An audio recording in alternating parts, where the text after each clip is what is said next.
I ruined my relationship because I couldn't handle her silence. During a month she warned me she'd be unavailable. And now she says I crossed a line by showing up at her door. My girlfriend lives in my apartment complex and I met her one day in September while I was out walking my dog. We ended up going on a date that same night and pretty much instantly hit it off and started hanging out with each other almost every day.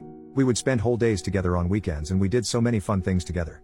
I really enjoyed her company and started seriously falling for her. My girlfriend warned me in November that from mid-month to December 15th she would be unavailable. I thought that meant that I wouldn't be able to see her that often.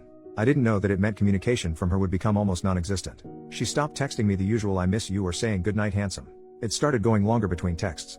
After a half week of this I talked with her and asked if she was okay, and if we were okay. She explained that we were okay but she was just incredibly busy and all she really has capacity for is work and sleep, and maybe stopping to eat. But she apologized for making me feel anxious and said she would try. Well, time went on and it got to be 2 weeks since we had spent any time together.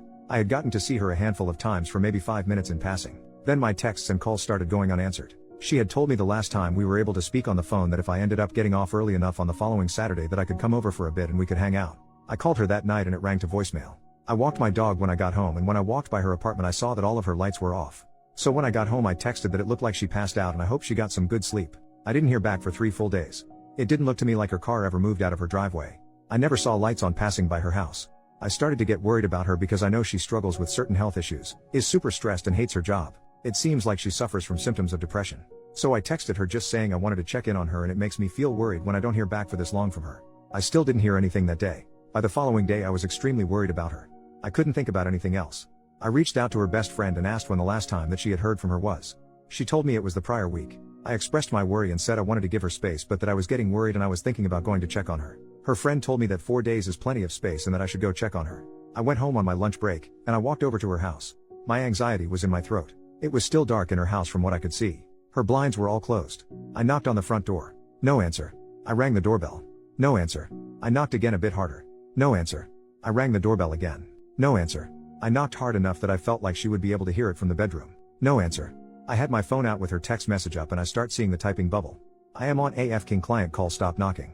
I immediately left. I sent a text message saying sorry, I was just really worried about her. I thought more and added a little later on that I realized I went overboard with the knocking and I was really sorry. It went another full day and I didn't hear back. I talked to my father who said it doesn't seem like she is communicating or treating you very well. I told him I just wanted to talk to her and I had half a mind to go knock on her door now, at night, just to talk with her and let her know what is going on in my mind. But I was worried about looking crazy or ruining things further. He asked me how much would change from how things had been going. At least if I did this and I could talk with her I would have an answer. So I wrote a text telling her I was going to stop by in 5 minutes to just chat for a bit, and that it was really important that we talked. I went over and rang her doorbell.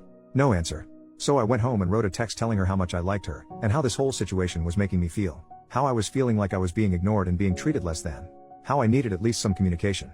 How a single text every once in a while would go such a long way. I told her this wasn't a "you need to call me tonight or it's over," but I said I needed to hear from her.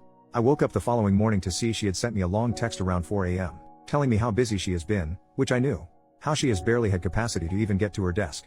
That she has been working 14-hour days and just crashing. Telling me that she'd already told me she would be unavailable. She said coming to her door while she was working and banging on it was incredibly uncalled for. She said her car had clearly been moved. She said that me doing that while I knew she would be unavailable, and she was at work, she works from home, during work hours is a hard line for her.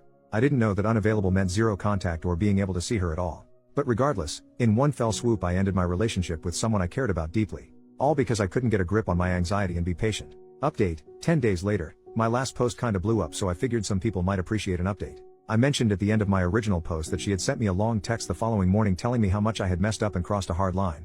I did respond to that text with an apology, saying that I did let my anxiety control me, and that I wanted to work on things. That I was going into therapy to work on my own issues.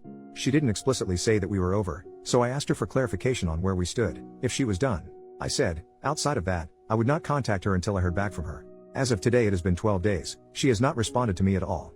The last 12 days have been horrible for my mental well-being. I decided yesterday to just move on and give myself my own closure. I realized a lot of important things through this experience. I realized that I didn't do anything wrong. Unavailable does not mean you disappear and drop off the earth for days at a time, ignoring the outside world. I did nothing wrong by going to check on her. I did what I did out of love, caring, and worry. I did what I would hope a partner would do for me. No one is too busy to text a single time in 4 days. I realized that I need to take care of myself and assert my own boundaries. I learned some important needs and expectations I have of relationships. I learned about my own codependent and anxious tendencies that I need to work on. I realized there were a lot of red flags about this woman that I was ignoring. In the past 12 days, I have taken up meditation, journaling, and daily practice of gratitude. I have gotten into therapy, and back into the gym. I have talked with her best friend again, who hasn't heard from her in about as long as I have. The silence isn't personal to just me, which did make me feel a little better at one point. However now, I am still upset. I am mad at the way I have been treated throughout this whole process.